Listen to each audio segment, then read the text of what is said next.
to our country and your state, and appreciate you being here today. And you're now recognized, Senator Schmitt. Thank you. Chairman Jordan, Ranking Member Plaskett, and members of the Select Subcommittee, thank you for the opportunity to be here today to discuss this important issue. The First Amendment is the beating heart of our Constitution. The First Amendment is integral to maintaining our Republican form of government and the belief that we are a country of free people, not oppressive government. The Biden administration has led the largest speech censorship operation in recent American history. Since taking office, President Biden and his team have labored to suppress viewpoints with which they disagree. And in doing so, they have infringed upon the individual freedoms of millions of Americans. And no matter what your political affiliation is, government censorship should concern everyone. The Biden administration has coerced, cajoled, and colluded with social media companies to censor disfavored speech. The Biden team has publicly threatened social media companies from removing legal protections, with removing legal protections, blamed social media companies for societal problems, accused social media companies of killing people, and these social media companies, some of the biggest companies in the history of the world, willingly took part in this Orwellian, vast censorship enterprise. On multiple occasions, President Biden and his team have threatened to punish social media companies that did not sufficiently censor Biden's political opposition by revoking Section 230. Biden suggested Facebook CEO Mark Zuckerberg should be subject to civil liability and potential criminal prosecution for not censoring political speech. President Biden also repeatedly accused social media companies of, quote, killing people by not censoring enough disfavored speech. The Biden administration has threatened and attacked social media companies so that those social media companies would censor speech the Biden administration dislikes. Until the Missouri versus Biden lawsuit and later the Twitter files, the Biden administration's efforts to pressure and collude with social media companies was behind the scenes through meetings and emails and was unknown. On behalf of Missouri and Louisiana, I was proud to join with General Landry to sue the Biden administration for violating the First Amendment through this vast censorship enterprise. This lawsuit alleges the Biden administration, including President Biden himself and members of his team, pressured and colluded with social media giants to censor free speech in the name of combating so-called disinformation and misinformation, which led to the suppression and censorship of truthful information on a scale never seen before. The lawsuit provides example after example of truthful information that was censored by social media companies that were admitted at a later date to be truthful or credible, including the Hunter Biden laptop story, the COVID-19 lab leak theory, and the efficacy of masks.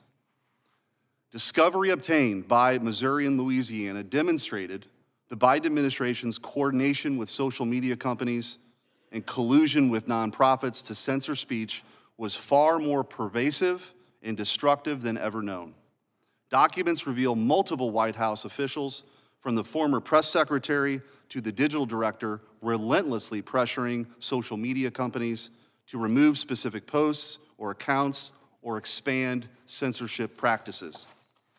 The White House wanted posts censored from Fox News host Tucker Carlson, even though Facebook found that the content did not violate its policies. The White House also asked for unfavorable news to be put, quote, in context with specific talking points, along with amplification of Biden administration messaging and FAQs. Missouri and Louisiana also deposed Dr. Anthony Fauci. This deposition showed that when Dr. Fauci spoke, big tech censored. For example, Dr. Fauci was aware early in the pandemic that his agency had funded dangerous gain-of-function research on the coronavirus at the Wuhan Institute of Virology, but he sought to discredit and suppress the theory that COVID-19 leaked from a lab to deflect blame and avoid potential responsibility for the pandemic.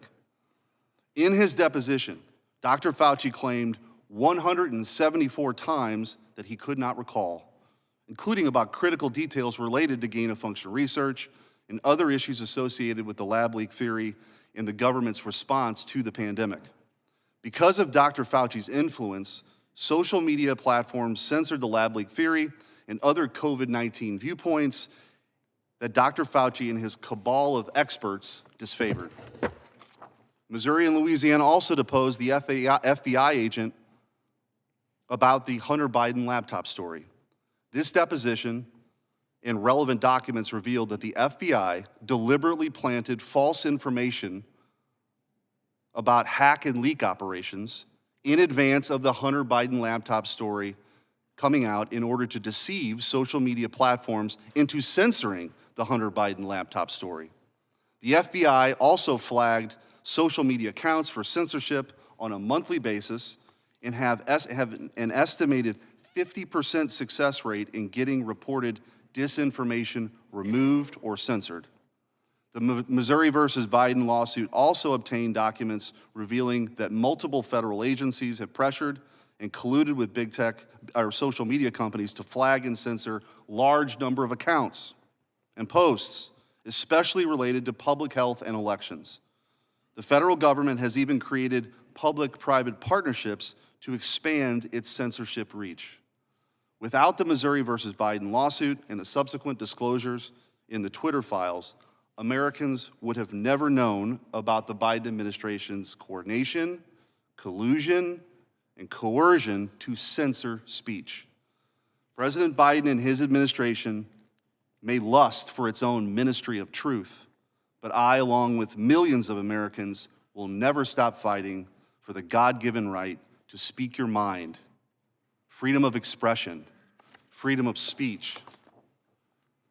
Americans have enshrined the First Amendment in our Constitution more than 230 years ago, for good reason and for times such as these. We cannot allow the Biden administration to infringe upon the freedoms that we cherish and that have been purchased by the sacrifice of millions of Americans. Freedom of speech is vital to our country and our people. In many ways, it's our pressure release valve. We must stop the Biden administration's threat to free speech so that America can remain the freest country in the history of the world. Thank you, Mr. Chairman.